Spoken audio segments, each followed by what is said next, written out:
আসামোলজি চেনেলটোলৈ আপোনালোক সকলোকে স্বাগতম জনাইছোঁ। আজিৰ ভিডিঅ'টোত কেইটামান গুৰুত্বপূৰ্ণ সাধাৰণ জ্ঞানৰ প্ৰশ্ন এটা উল্লেখ কৰা হ'ল। এই প্ৰশ্ন উত্তৰকেইটা বিভিন্ন প্ৰতিযোগিতামূলক পৰীক্ষাৰ কাৰণে খুবেই জৰুৰী। ভিডিঅ'টোৰ প্ৰথম প্ৰশ্নটো হ'ল 1872 চনত ভাৰতত লোকপিয়ল আৰম্ভ কৰা ব্ৰিটিছ শাসনকালৰ ভাইচৰয়গৰাকী কোন আছিল? উত্তৰ লৰ্ড মেয়।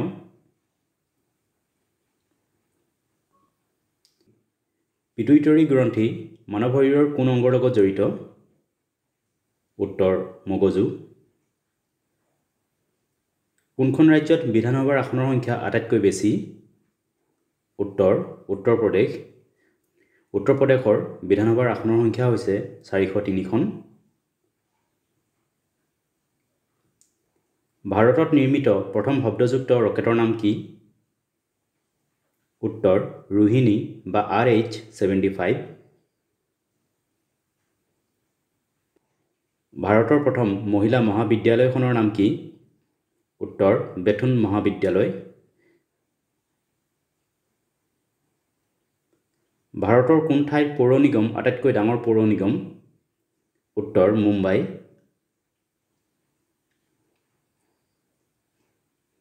কোনখন দেশত সৰ্বাধিক মেংগানিজ উৎপাদন কৰা হয়? উত্তৰ দক্ষিণ আফ্ৰিকা। কোনখন মহাদেশৰ জনসংখ্যা আটাইতকৈ বেছি? উত্তৰ এছিয়া মহাদেশৰ।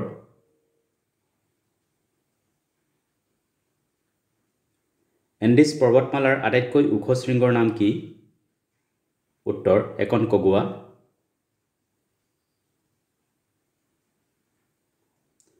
শালস্তম্ভ বংশৰ প্ৰতিষ্ঠাতা কোন? উত্তৰ শালস্তম্ভ।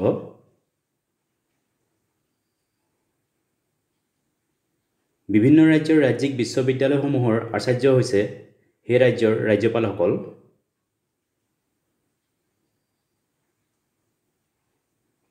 FDIৰ সম্পূৰ্ণ অৰ্থ কি? উত্তৰ FDIৰ ফুল ফৰ্ম হ'ল ফৰেন ডাইৰেক্ট ইনভেষ্টমেণ্ট। মেধা পাটকাৰ নামটো কোনটো আন্দোলনৰ লগত জড়িত? উত্তৰ নৰ্মদা বচাও আন্দোলন। ভাৰতীয় সংবিধানৰ কোনটো সংশোধনীত ছিক্কিমক পূৰ্ণ ৰাজ্যৰ মৰ্যাদা দিয়া হৈছিল? উত্তৰ 1975 চনত কৰা 36তম সংশোধনী। সোণাই ৰূপাই অভয়াৰণ্য কোনখন জিলাত অৱস্থিত? উত্তৰ শোণিতপুৰ জিলা। ৰাষ্ট্ৰসংঘ দিৱস কোন তাৰিখে পালন কৰা হয়? উত্তৰ 24 অক্টোবৰ। সপ্তকাণ্ড ৰামায়ণৰ লেখক কোন? উত্তৰ মাধৱ কন্দলী। আমাৰ সৌৰজগতৰ কোনটো গ্ৰহই সূৰ্যক প্ৰদক্ষিণ কৰিবলৈ আটাইতকৈ বেছি সময় লয়? উত্তৰ নেপচুন গ্ৰহ। এইকেইটা আছিল কেইটামান গুৰুত্বপূৰ্ণ জিকে। ভিডিঅ'টো চোৱাৰ বাবে ধন্যবাদ। যদি ভিডিঅ'টো ভাল লাগিলে লাইক কৰিবলৈ লগতে চেনেলটো ছাবস্ক্ৰাইব কৰিবলৈ অনুৰোধ জনালোঁ। ধন্যবাদ।